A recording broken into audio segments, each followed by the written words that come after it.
National के पदाधिकारियों का शिविर था जिसका आयोजन विश्व परिवर्तन मिशन के सहयोग से किया गया था। जी। ये मधुबनी में 3 दिन में क्या सिखाया गया? देखिए, हम सिखाते हैं कि इस समय जो लोगों के वो परेशानियां जो कानूनों के कारण पैदा हुई हैं जी। और जो अंतर्राष्ट्रीय संधियों के कारण पैदा हुई हैं, हम उनको बताते हैं कि आप यह जान सकें कि कौन कौन से कानून हैं जो लोगों के हाथों की पैरों की बेड़ियां बने हैं, उनको काटा जाए, उनको तोड़ा जाए, उनको सब लोग एकजुट होकर के उन कानूनों में, संवैधानिक प्रावधानों में और अंतर्राष्ट्रीय संधियों में सुधार करें। इसके अलावा हम उनको ये बताते हैं कि खास करके जो राजनीतिक व्यवस्था हमारे यहाँ थी, ये अपना काम कर नहीं पा रही है। न तो भ्रष्टाचार ख़त्म कर पा रही है, न गरीबी ख़त्म कर पा रही है, न बेरोज़गारी ख़त्म कर पा रही है, और ये जो कानून का शासन है सही अर्थों में लागू नहीं कर पा रही है, और राजनीति अपराधियों का एक अड्डा बन गई है, और जो वादे करते हैं राजनीतिक दल वो पूरे नहीं कर पाते हैं। तो एक गजब की उहापोह की अवस्था है। पार्टियां बदलती हैं, सरकारें बदलती हैं, लेकिन समस्याएं वही बनी रहती हैं। हम इनके रहस्यों को, कारणों को लोगों को बताए कि ऐसा क्यों हो रहा है और इन समस्याओं का समाधान कैसे हो सकता है। हमने ये भी बताया कि इसमें आपकी क्या भूमिका है। तो ये हमारे ट्रेनिंग के विषय होते हैं। इसमें कितने लोगों ने लगभग हिस्सा लिया और इसमें महिलाएं अधिक मात्रा में थी या पुरुष? अब देखिए, मेरे को तो लगता है महिला और पुरुष दोनों बराबर संख्या में रहे होंगे।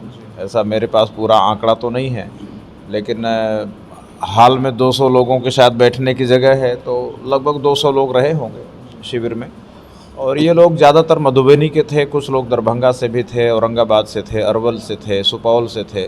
मतलब बिहार के लगभग हर जिले से? हर ज़िले से तो नहीं थे, लेकिन मेरे को लगता है कि 8 या 10 ज़िलों से लोग रहे होंगे। जी।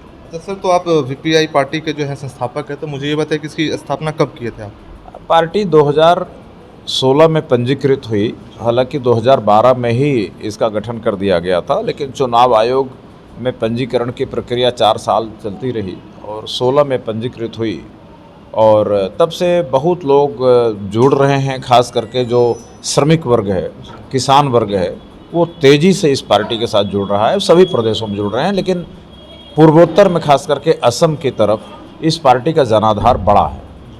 सर, तो क्या लोकसभा का जैसे चुनाव आने वाला है, तो उसमें भी ये पार्टी जो बढ़ चढ़ के हिस्सा लेने वाली है? मैं समझता हूं कि भाई ये पार्टी बिहार में इतना बड़ा जनाधार नहीं रखती है कि चुनाव लड़े और ये सब करे, लेकिन अब यहाँ के जो पदाधिकारी लोग हैं बिहार के, अब नए नए बने हैं लोग, तो वो लोग तय करेंगे कि चुनाव के संबंध में क्या नीतियाँ होंगी, और ये अपनी सिफारिशें भेजेंगे तो केंद्रीय समिति इस पर विचार करेगी। सर, तो एक बेसिक चीज़ मुझे बता दीजिए, जो वीपीआई पार्टी है उनका मेन मुद्दा और मेन मांग क्या है? देखिए, मेन तो हमारी बहुत सारी मांगें हैं। 2 मुद्दे प्रमुख हैं। एक तो यह है कि देश के खजाने का आधा हिस्सा लोगों के खाते में डायरेक्ट भेजा जाना चाहिए, वो अपनी मर्जी से खर्च करें, तो यह वोटर की मर्जी से खर्च होने वाला खजाना लोकतंत्र कहा जाएगा। नेताओं की मर्जी से खर्च होने वाला जो आज की व्यवस्था है वो लोकतंत्र नहीं कहा जा सकता, उसको नेता तंत्र कह सकते हैं, जनप्रतिनिधि तंत्र कह सकते हैं। हम डायरेक्ट लोकतंत्र की बात कर रहे हैं, सीधी डेमोक्रेसी की बात कर रहे हैं, और पैसा लोगों के पास सीधा पहुंचेगा तो उनका मानसिक, शारीरिक और आध्यात्मिक विकास होगा। इससे समाज का नैतिक उन्नति होगी, राष्ट्र की नैतिक उन्नति होगी। और जब धन एकत्रित होता जा रहा है, जैसा कि अभी कुछ आंकड़ों में आप देख रहे हैं कि लगभग 73% धन केवल 1% लोगों के हाथ में है, तो उससे साफ है कि इसका मतलब पूरा देश धनहीन है। और एक धनहीन और दरिद्र देश से आप कोई प्रगति की उम्मीद नहीं कर सकते। सड़कें चौड़ी होना केवल प्रगति न समझें। अगर सड़कें, लोगों के मकान गिरा करके चौड़ी की जा रही हैं, जो मकान जिनके गिर रहे हैं वो कहाँ जा रहे हैं? अगर भिखारियों का देश हो और वहाँ पर 16 लेन की सड़कें हों, तो उससे अच्छा है कि समृद्ध लोगों का देश हो और सड़क 4 लेन की ही हो।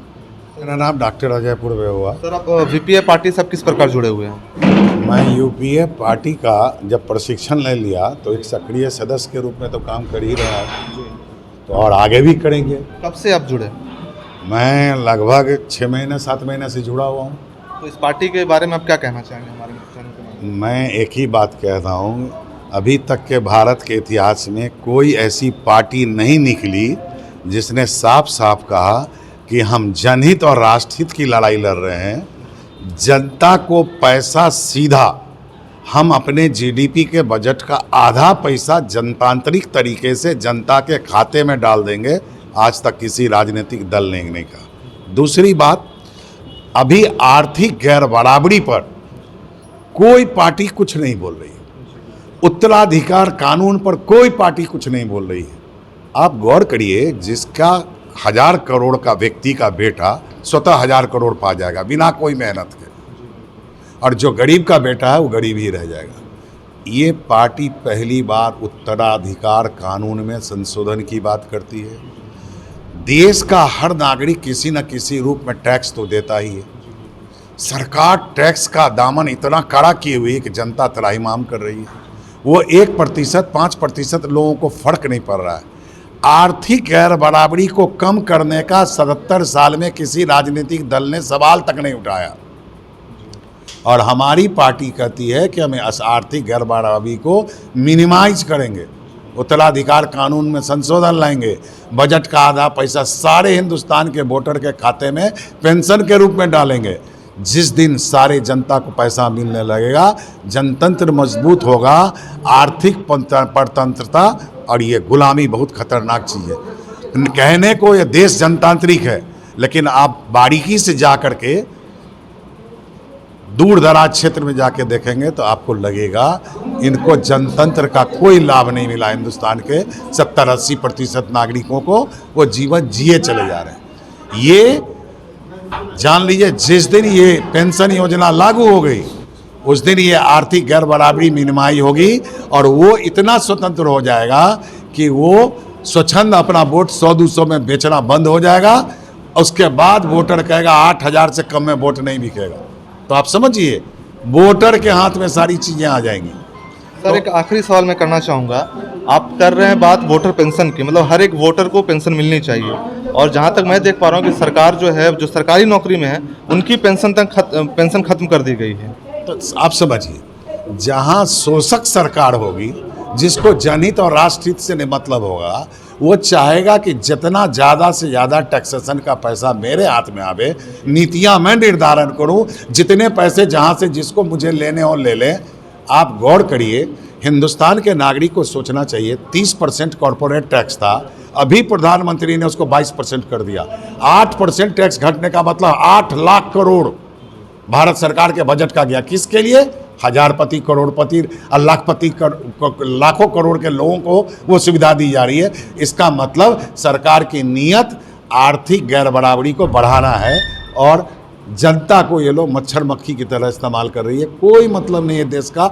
अब 85-90% जनता क्या हो रहा है, उसके साथ क्या समस्या हो रही है?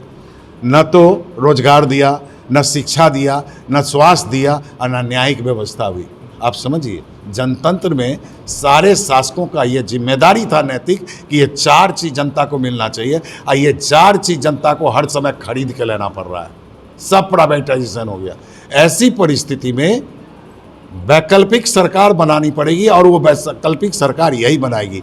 और वोटर पार्टी इंटरनेशनल सिर्फ भारत के लिए नहीं सोच रही है, ये विश्व मानवता की बात कर रही है, ये विश्व सरकार की बात कर रही है। ये भारत से सीमित नहीं है। इसका उद्देश्य और लक्ष्य जो है अंतर्राष्ट्रीय है। अंतर्राष्ट्रीय मानवतावाद की बात हो रही है। हम सिर्फ भारत के जनता को समृद्धि की बात नहीं, हम विश्व के लड़ाई को खत्म करने के लिए विश्व मानवता की बात कर रहे हैं, और विश्व में जो आर्थिक गैर बराबरी है उसको भी खत्म करने की बात कर रहे हैं। ये बहुत व्यापक आंदोलन है। और देखिए, मैं एक बात बताता हूँ, कोई देश बिरले ऐसा व्यक्तित्व पैदा कर देता है जो इतनी बड़ी चीज़ सोचता है। आप प्रेस के आदमी है, आपको आज तक किसी पार्टी के नेता से ये बात सुना कि हम आर्थिक गैर बराबरी की बात करेंगे, हम उत्तराधिकार कानून की बात, हम अंतर्राष्ट्रीय मानवता की बात करेंगे? आपने सुना? तो आपको ये नहीं लगता है कि ये इस पार्टी का संस्थापक का सोच और व्यक्तित्व और नेतृत्व और चरित्र जनहित और राष्ट्रहित के लिए है? तो ये तो 1 मिनट में समझ जाना चाहिए। ये आंदोलन जो खड़ा हो रहा है वोटर पेंशन योजना को लागू करने के लिए, तो ये जनहित और राष्ट्रहित की बात है।